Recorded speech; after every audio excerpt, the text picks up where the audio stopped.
Well, Crossroads, here I am again, coming to you from the COVID couch, the Reeves lockdown lounge. And look, I don't know how discouraged or sad or worried or frustrated you may be at another month of lockdown. Perhaps you're circumspect or just resigned to it. But we are in this context, this rhythm where things just aren't right. And it has an effect upon us. It's on our minds. It's sort of weighing in all the time. Let me share with you just a brief, trivial, personal example of how things aren't right. This week I received a notification that I had been found in breach of COVID regulations, and that I had been fined $743. And the reason given was because I'm clearly not a cleaner. So I've been fined for being in a place I shouldn't be without being an essential worker. And apparently trying to pass myself off as a cleaner was not going to cut it. And you're thinking, what is going on? I read the notification just earlier today. One of my sons said to me, "Dad, there's no way you should have to pay that. And you're a lousy cleaner anyway. Thanks." And you know what? I certainly won't be paying it, because it was then that I woke up from my latest COVID-inspired dream. All that to say, the whole context we're in plays on our minds, affects our imaginations. This stripping away of things is unsettling and uncomfortable, and it's mentally taxing for many. It's anxiety-inducing. It has impact, and things just aren't right, like a bad dream. Can I encourage us as believers, though, with the good dream, the true reality, which is way better and more certain than lockdown ending? See, if our hope is pinned on lockdown ending, then, well, that will likely be realised soon, and that will be a relief. But it won't be lasting or fulfilling, for of course life will still bring its difficulties our way, won't it?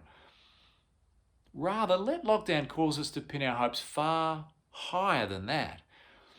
And as we've seen these last few weeks as we've been working through 1 Corinthians, the wonder of Jesus' resurrection opens up a whole new, eternal and guaranteed reality for those that belong to him.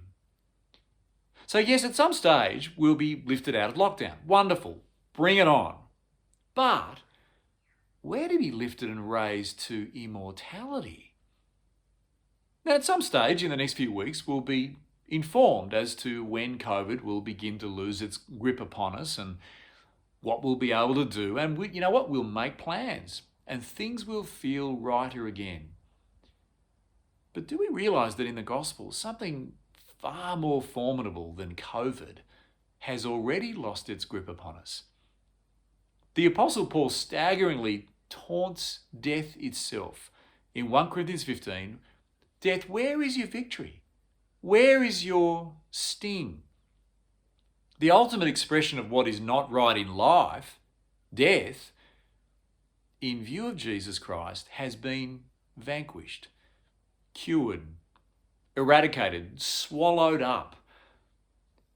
And at any moment, says 1 Corinthians, that final trumpet will sound to see all that Christ has achieved fully experienced by those who belong to him. Encouraging thought, isn't it? If we make plans and dream of what we can do once this COVID lockdown finishes and enjoy living with that reality, how much more when death itself, that greatest of lockdowns, has been vanquished by our Jesus? How much more might we make plans and live our lives now in view of the freedom and wonder of what's coming? So yes, things aren't right. And this does shape and impact our lives at the moment. Crazy dreams being the least of our worries, perhaps. But in Jesus, things are so right, so good. And this is to shape and impact our lives even through this moment. So don't lock down your faith at this time, right when it is to abound. Friends, really missing you. Please reach out for support and encouragement, reach out to support and encourage others, especially in light of the scriptures that we're learning from together. And be encouraged, there are truly greater days ahead.